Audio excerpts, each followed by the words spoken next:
After Midnight. Written by Rayner G. Peal.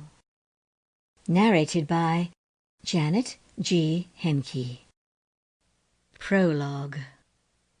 It was 4 a.m. Everyone in the tiny village was asleep. The cold, wet autumn night was intensely dark. As the church clock rang out its hourly vigil, an owl in the churchyard echoed its call. No other sound. Nothing stirred, except Edith. It was one of those nights. The ones when you wake and the anxieties churn around in your mind. Such trivia which, at the time, become restless demons refusing to go away. So, you steel yourself to blank your mind and take deep breaths to beckon that wonderful, elusive sleep. And just as she was doing that, Edith heard a noise.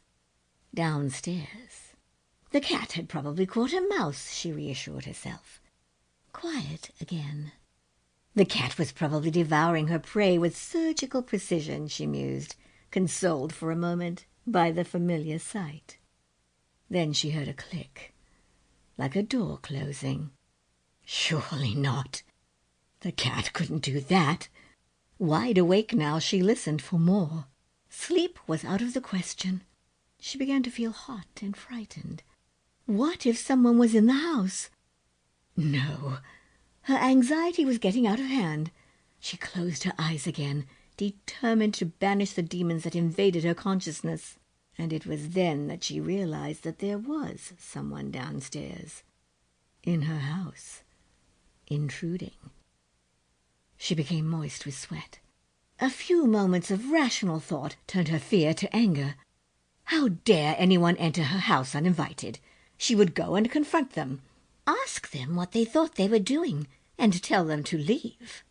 She got out of bed, and in order not to alert them, left the light off. After all, she was very familiar with the cottage layout and its idiosyncrasies. She would be safe.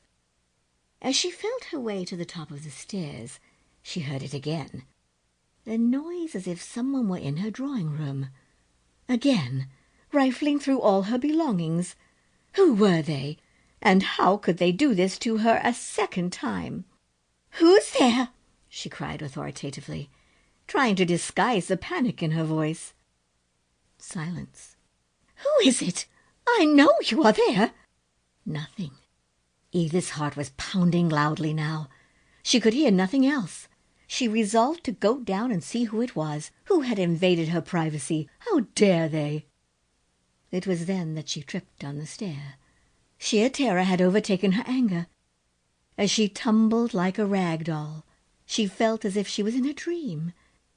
You remember those dreams, when you are falling, and for a moment, it seems so nice, until you realize that you can't stop yourself. But then you muster all your resolve and proclaim, "I must stop falling," and it always works. But this time it didn't, because it was real and not a dream. And as she tumbled, she realized it wasn't a dream, and it had a certain inevitability about it. She could feel the searing pain as her body hit the ridge of each stair, the crack of her ribs as they shattered like matchsticks against the steps. And in realizing her demise, she reached out to stop herself. But everything went into slow motion, and she transcended herself and saw what was happening. She was falling down the stairs, and as she met the bottom step, her head crashed onto the ornamental wooden owl. She had never liked that owl, and what a stupid place to have put it! Then, a warm, trickling sensation. She had stopped falling, and the sweet scent of blood lulled her into oblivion.